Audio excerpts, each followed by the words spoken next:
Welcome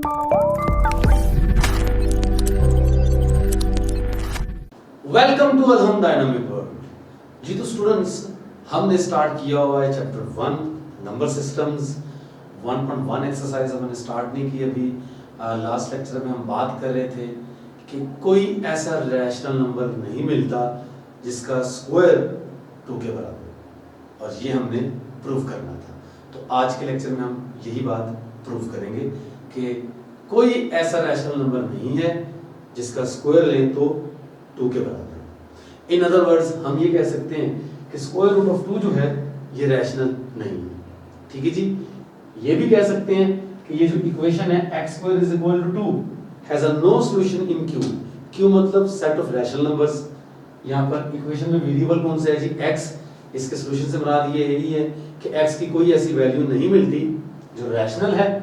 ठीक है जी। इन q से मुराद कोई ऐसा रैशनल नंबर x नहीं है जिसका हम स्क्वायर लें तो 2 के बराबर जवाब आ जाए। तो इन तीनों स्टेटमेंट्स का मतलब दरअसल एक ही है। ठीक है जी। इसको प्रूव करते हैं जी। प्रूव हम कैसे करेंगे जी? प्रूव करने का तरीकाकार यहाँ पर हम कुछ यूं अडॉप्ट कर रहे हैं, कंट्राडिक्शन। ये कंट्राडिक्शन क्या है? शायद आपने पहली बार इस लेवल पर कंट्राडिक्शन का नाम सुना होगा। कंट्राडिक्शन में क्या होता है भला? किसी चीज को, किसी रिजल्ट को प्रूव करने के लिए हम क्या करते हैं, उस रिजल्ट के उलट चल पड़ते हैं। ठीक है जी। और नेचर की किसी भी बात पर कंट्राडिक्शन आ जाए, यानी उलट चल के उलट सपोज कर लेंगे और प्रूव करते करते कोई भी ऐसी चीज प्रूव हो जाए जो कि दरअसल मुमकिन ही नहीं है। यानी नेचर के किसी भी पहलू पर कंट्राडिक्शन आ जाए। ठीक है जी। कुछ अनहोनी हो जाए, राइट? तो हम कहेंगे चूंकि ये मुमकिन नहीं है, लिहाजा हमारी जो सपोजिशन थी वही सपोजिशन की दरअसल गलत होगी। ठीक है जी। हम गलत चीज को लेके चले और एंड में हमें नतीजा कुछ गलत मिला। नतीजे का गलत मिलना इस बात का सबूत होगा कि हमने जो सपोज किया है वही दरअसल गलत है। ठीक है जी। तो सही क्या होगा? यकीनन सही उसके उलट होगा जो हमने सपोज किया होगा। यानी कि अब यहाँ पर हमने प्रूव ये करना है कि स्क्वायर रूट ऑफ 2 जो है रैशनल नहीं। हम सपोज ऑन कॉन्ट्ररी कर लेंगे, उलट चल पड़ेंगे। यार स्क्वायर रूट ऑफ 2 फर्ज कर लें रैशनल है। रैशनल है तो फिर देखते हैं ये क्या होता है जी। Suppose on contrary that square root of 2 is rational. हम उलट चल पड़े, मान लिया कि स्क्वायर रूट ऑफ 2 रैशनल है बाबा, इरैशनल नहीं है जी। अब ये रैशनल होगा तो क्या होगा? जो डेफिनेशन कहती है रैशनल नंबर की वही होगा। रैशनल नंबर की डेफिनेशन ये कहती है कि अगर ये नंबर रैशनल है तो फिर ये p और q की फॉर्म में लिखा जा सकेगा। p और q दोनों इंटीजर्स होंगे, नीचे वाला इंटीजर q 0 भी नहीं होगा और p और q का जीसीडी भी क्या होगा? 1 होगा। तो लिखना पड़ेगा जी हमें, implies square root of 2 will be equal to p over q। ठीक है जी। रैशनल नंबर हम जो जानते हैं, हम यही जानते हैं कि रैशनल नंबर p और q की फॉर्म में लिखे जा सकते हैं। ठीक है जी। जहां पर p और q का जीसीडी 1 होगा, तो अगर ये रैशनल है तो यकीनन p और q की फॉर्म में लिखा जा सकता है जहां पर p और q का जीसीडी 1 होगा। Where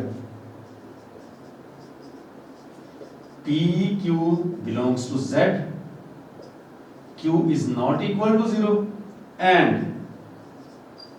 gcd of p and q is 1। यानी बड़े से बड़ा नंबर जो दोनों को डिवाइड कर सकता है p और q को, वो 1 ही है। 1 से बड़ा कोई भी इंटीजर दोनों को डिवाइड नहीं कर सकता। ठीक है जी। किसी एक के डिवाइजर्स 1 से बड़े मिल सकेंगे, कॉमन डिवाइजर यानी 1 से बड़ा ऐसा नंबर नहीं मिल सकता जो दोनों को डिवाइड करे, p को भी और q को भी। ये मुमकिन नहीं होगा जी। नेक्स्ट, स्क्वायर रूट का साइन खत्म करने के लिए हम दोनों तरफ ले लेते हैं स्क्वायर। क्या आ जाएगा जी? स्क्वायर लेंगे तो इधर 2 आ जाएगा और इधर डेफिनेटली p का स्क्वायर हो जाएगा, नीचे q का स्क्वायर हो जाएगा। तो यहां से आप देख सकते हैं कि आप p स्क्वायर को लिख सकते हैं इसके बराबर 2q square. q square cross multiply कर दें, 2 के साथ q स्क्वायर मल्टीप्लाई हो जाएगा और p स्क्वायर ये आ जाएगा आपके पास। आप इस इक्वेशन को 1 का नाम दे सकते हैं जी। अब आप गौर करें थोड़ा सा तो देखें कि पी स्क्वायर है एक नंबर जिसके फैक्टर बने हुए हैं, ठीक है जी। पी स्क्वायर बराबर है 2q स्क्वायर के, मतलब पी स्क्वायर के फैक्टर बन गए, जिनमें से एक फैक्टर क्या है 2, जिनमें से एक फैक्टर क्या है 2। तो इसका क्या मतलब है कि अगर हम पी स्क्वायर के फैक्टर बनाएं, एक फैक्टर 2 है, क्या मतलब है कि 2 पी स्क्वायर को डिवाइड करता है। देखिए जी, सिंपल सी बात यह है कि आप 4 की बात करें, 2 डिवाइड करता है 4 को, क्यों करता बोला, क्योंकि 4 के फैक्टर बनाए तो उनमें से एक फैक्टर 2 भी है, ये कैंसिल आउट हो जाएगा, 2 बच जाएगा, ठीक है जी। जो 6 है ये भी 2 पे डिवाइड होता है, क्योंकि 6 के भी फैक्टर बनाए और एक फैक्टर 2 होता है, जो कैंसिल आउट होता है और 3 बच जाता है जी। 7 क्यों नहीं डिवाइड करता 5 को, क्योंकि 5 के फैक्टर नहीं बनते, जिनमें से एक फैक्टर 7 है जी। 15 क्यों नहीं डिवाइड होता 7 पर, क्योंकि 15 के फैक्टर नहीं बनते, फैक्टर तो बनते हैं लेकिन इस तरीके से फैक्टर नहीं बनते कि एक फैक्टर 7 हो जाए, ठीक हो गया। तो बात सीधी सी है, यहां पर पी स्क्वायर के फैक्टर बने हुए हैं और एक फैक्टर 2 है, तो मतलब सीधा ये कि 2 जो है वो पी स्क्वायर को डिवाइड करता है जी। 2 डिवाइड्स पी का स्क्वायर, कि 2 पी स्क्वायर को डिवाइड करता है। अब नेक्स्ट, यहां पर ये नोट बहुत समझने वाला है, इंपॉर्टेंट है, इसको अच्छे तरीके से समझेंगे तो आपको समझे कि ये जो रिजल्ट है आपका तैयार हो गया, आपको फौरन समझ आ जाएगा। बस यहां पर एक बात है जो जल्दी समझ नहीं आती। देखिए जी, एक नंबर लेते हैं हम 4। क्या ये 4 जो नंबर है 6 को डिवाइड करता है? करता है डिवाइड? क्या 4 डिवाइड करता है 6 को? क्या ख्याल है आपका? नहीं ना करता, क्योंकि 6 के फैक्टर बनाए तो एक फैक्टर 4 नहीं होता, ठीक हो गया। लीजिए जी, लेकिन अगर मैं इस 6 का स्क्वायर ले लूं, 6 का स्क्वायर कितना होता है जी 36। अब 4 36 को डिवाइड करता है, 4 ने 6 को डिवाइड नहीं किया था, लेकिन 4 ने उसके स्क्वायर को डिवाइड कर दिया। आखिर ऐसा क्यों हुआ? 4 के फैक्टर बनाए तो 2 मल्टीप्लाई बाय 2 बनते हैं, 6 के फैक्टर बनाए तो 2 मल्टीप्लाई बाय 3। अब अगर 6 में भी ये जो फैक्टर है 2 ये 2 दफा आ रहा होता तो यकीनन 4 6 को डिवाइड करता। अब चूंकि 6 में फैक्टर 2 एक बार आया है, जबकि 4 में ये फैक्टर 2 2 बार आया है, तो इसलिए 4 6 को डिवाइड नहीं कर रहा। लेकिन जैसे ही मैंने 6 का स्क्वायर लिया, स्क्वायर लेने से क्या होगा? स्क्वायर लेने से ये होगा कि 2 मल्टीप्लाई बाय 3 का स्क्वायर 2 भी 2 बार आ गया और 3 भी 2 बार आ गया, तो स्क्वायर लेने से 2 जो है ये 2 बार आ गया 6 के स्क्वायर में, लिहाजा 4 ने 6 के स्क्वायर को डिवाइड कर दिया। मतलब सीधा ये है कि मैं ये कहना चाह रहा हूं कि अगर कोई नंबर किसी नंबर को डिवाइड नहीं करता तो हो सकता है कि वो नंबर उस नंबर के स्क्वायर को डिवाइड कर जाए। यानी मैं ये कह रहा हूं कि एक नंबर है n किसी नंबर m को डिवाइड नहीं कर रहा, तो मुमकिन है कि वो नंबर n m के स्क्वायर को डिवाइड कर दे, ऐसा मुमकिन है, ठीक है जी। ऐसा क्यों मुमकिन है? ऐसा इसलिए मुमकिन है कि इसके फैक्टर बन गए थे 2 into 2, ठीक है जी। जिसको हमने डिवाइड करना था उसके फैक्टर में ये एक बार आया हुआ था, उसका स्क्वायर लिया तो उसमें ये 2 बार आ गया। लेकिन सोचिए जरा कि अगर यहां पर हम नंबर ही क्या लेते, प्राइम लेते, कौन सा जी? प्राइम नंबर, मतलब 4 प्राइम नहीं है। अगर मैं इसकी जगह कोई प्राइम नंबर लूं, लाइक 3 प्राइम, और मैं कोई ऐसा नंबर लूं जिसको ये प्राइम नंबर यानी कि 3 डिवाइड नहीं करता, मैं 9 नहीं लूंगा क्योंकि 3 9 को तो डिवाइड करता है। मैं कोई ऐसा नंबर लूंगा जिसको 3 डिवाइड नहीं करता, लाइक 5, 3 डिवाइड नहीं करता 5 को, नहीं ना करता, बिल्कुल नहीं करता। अब आप चाहे 5 का स्क्वायर लें, चाहे क्यूब लें, जितनी मर्जी 5 की पावर एक्सटेंड कर दें, 3 कभी भी बड़ी पावर को डिवाइड नहीं करेगा।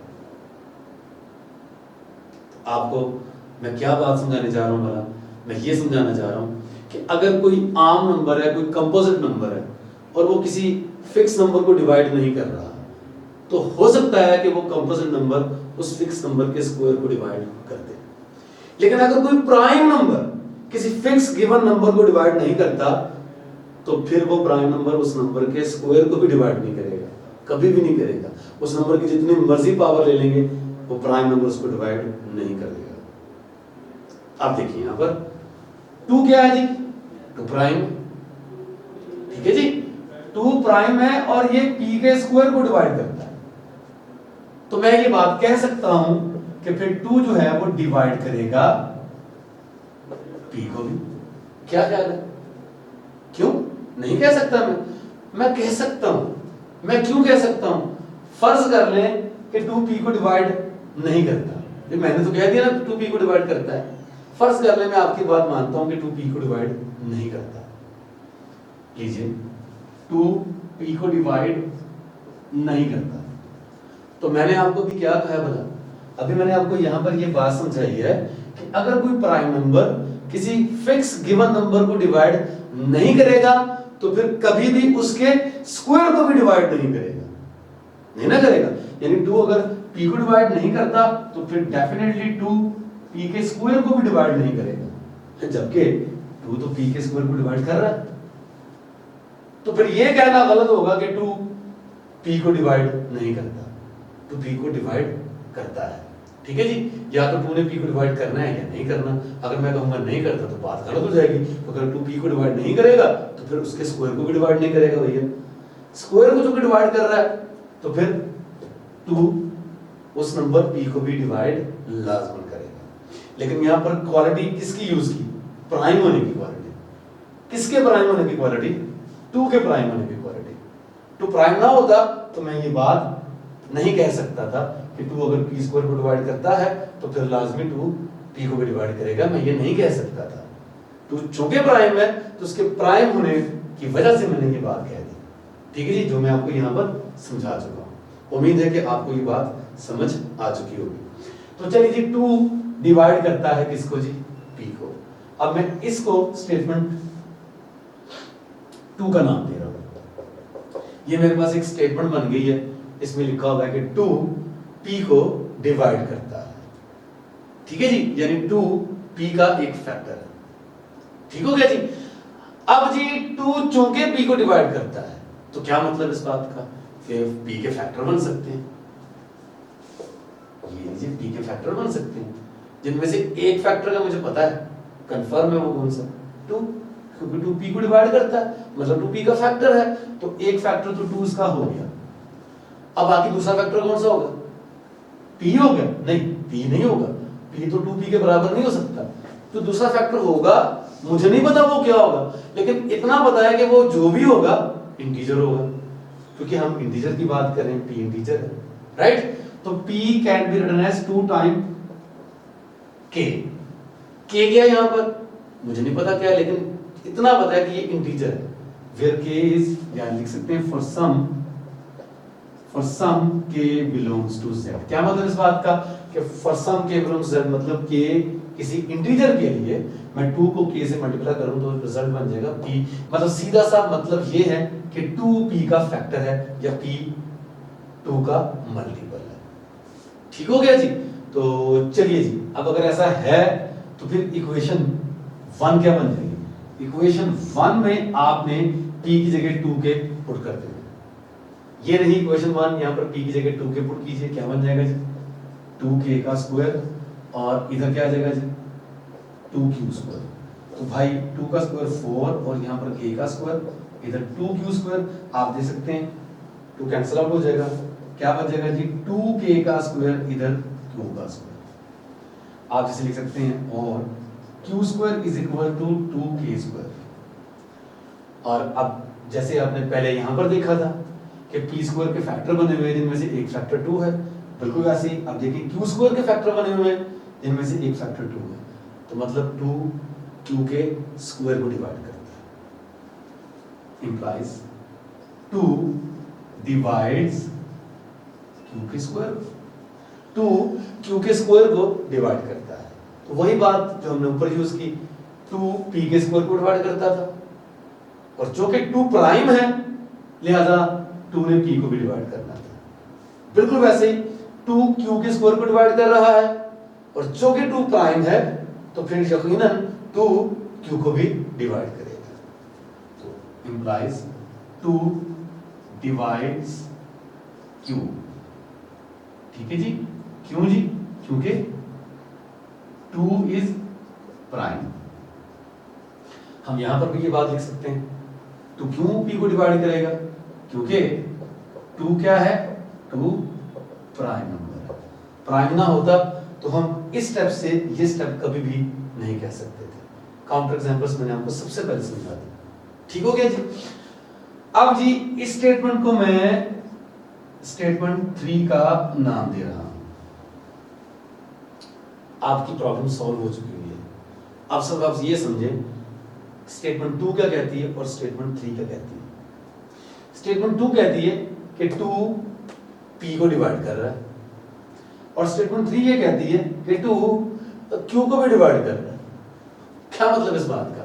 कि 2 एक ऐसा नंबर है जो p और q दोनों को डिवाइड कर रहा है। तो क्या मतलब इस बात का? कि जो 2 है वो p और q दोनों का कॉमन डिवाइजर हो गया।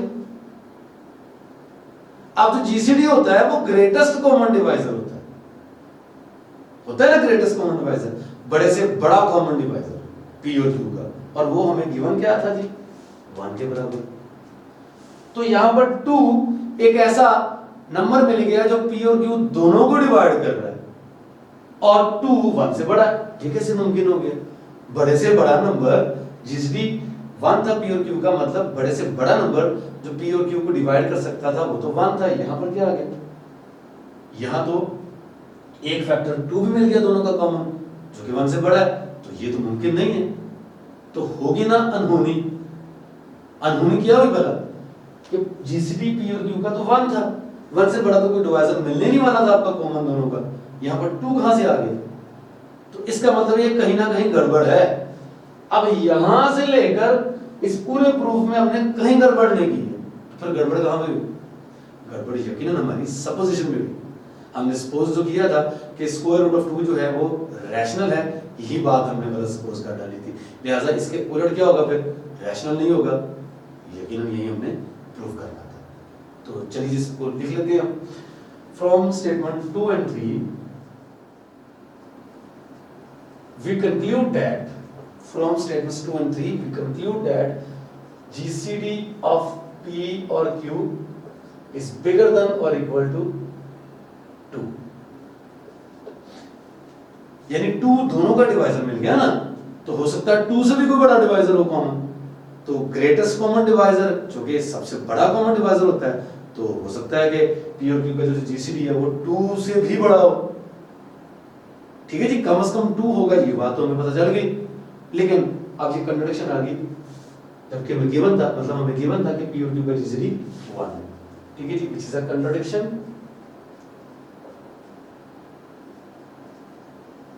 Contradiction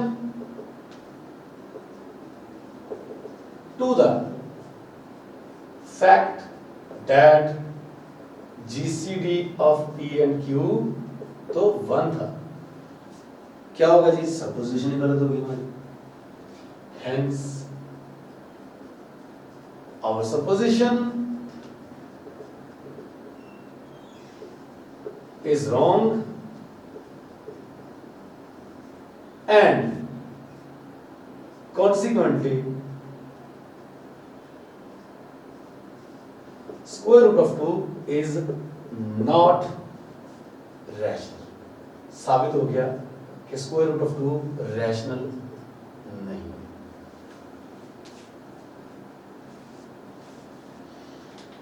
जी आपके पेज 4 पर एग्जाम्पल 3 है,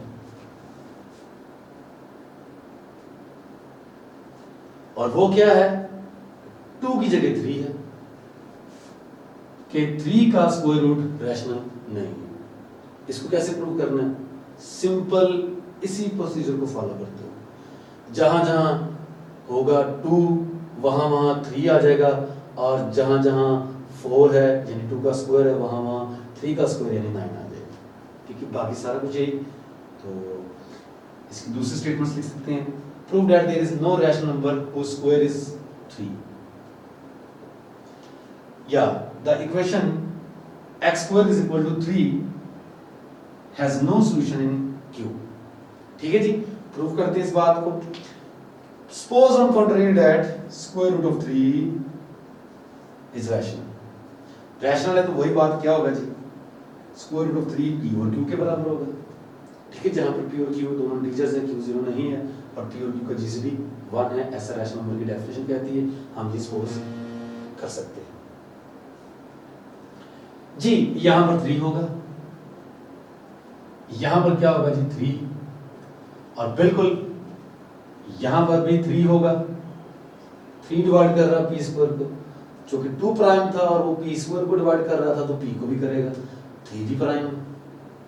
ठीक है जी, 3 भी जो कि प्राइम है p स्क्वायर को डिवाइड कर रहा है तो फिर 3 p को भी डिवाइड करेगा। ये बात हम यहां पर कह चुके हैं कि 3 प्राइम है, इसको देख लिया था हमने। ठीक है जी, p बन जाएगा जी 3k के बराबर, और ये वैल्यू हम इक्वेशन 1 में पुट करेंगे, यहाँ पर 3 आ जाएगा, राइट जी, और इधर 3 होगा। अब 3 का स्क्वायर यहाँ पर 9 होगा और इधर 3 होगा। अब इसको कैंसिल आउट करके हम 3k square is equal to q square लिख सकते हैं। ठीक हो गया जी।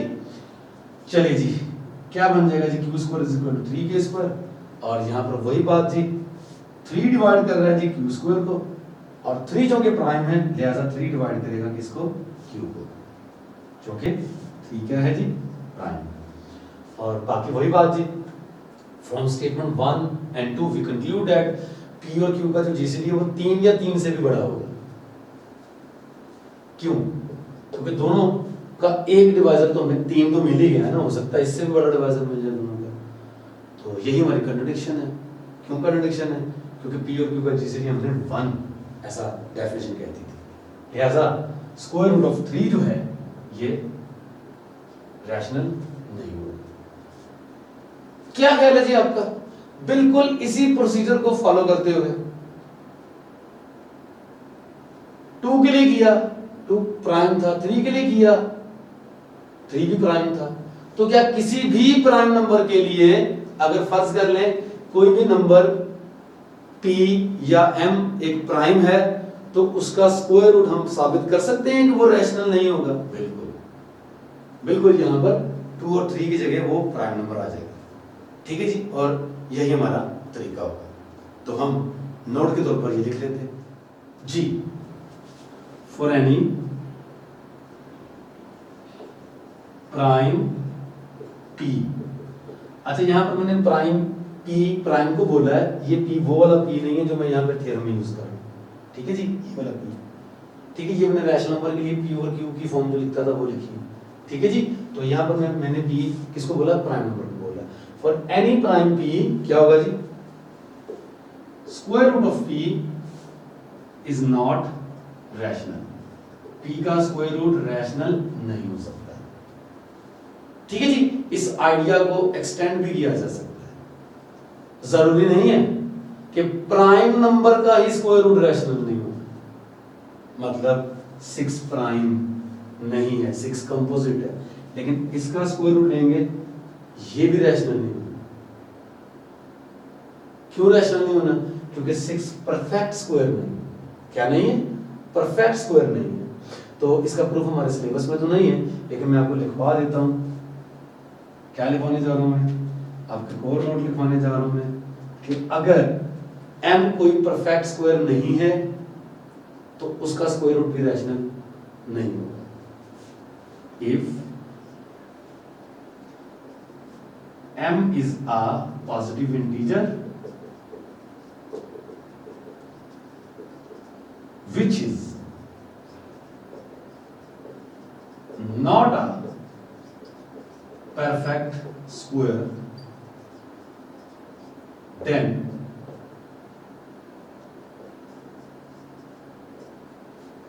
square root of m is not rational। और एग्जांपल मैं दे सकता हूँ, आपको एक एग्जाम्पल दी भी थी, 6 का स्क्वायर रूट, ये 6 होगा, परफेक्ट स्क्वायर नहीं, रैशनल नहीं होगा। लाइक 8, बेशक 8 प्राइम नहीं है लेकिन परफेक्ट स्क्वायर भी नहीं है, इसका भी स्क्वायर रूट लेंगे तो ये रैशनल नहीं होगा। सिर्फ उन्हीं नंबरों का स्क्वायर रूट रैशनल होगा जो परफेक्ट स्क्वायर है। लाइक 9 का स्क्वायर रूट लेंगे 3 आ जाएगा, 4 का स्क्वायर रूट लेंगे तो 2 आ जाएगा, 1 का स्क्वायर रूट लेंगे तो 1 आ जाएगा। ठीक है जी, परफेक्ट स्क्वायर्स अगर नंबर्स होंगे तो उनका स्क्वायर रूट जो होगा वो रैशनल होगा, अदरवाइज आपका जो नंबर इरैशनल नहीं होगा। ठीक है जी। तो स्टूडेंट्स लास्ट लेक्चर में हमने डेसिमल फ्रैक्शंस के बारे में पढ़ा था। बेसिकली इसकी दो टाइप्स होती हैं, एक टर्मिनेटिंग, एक नॉन टर्मिनेटिंग।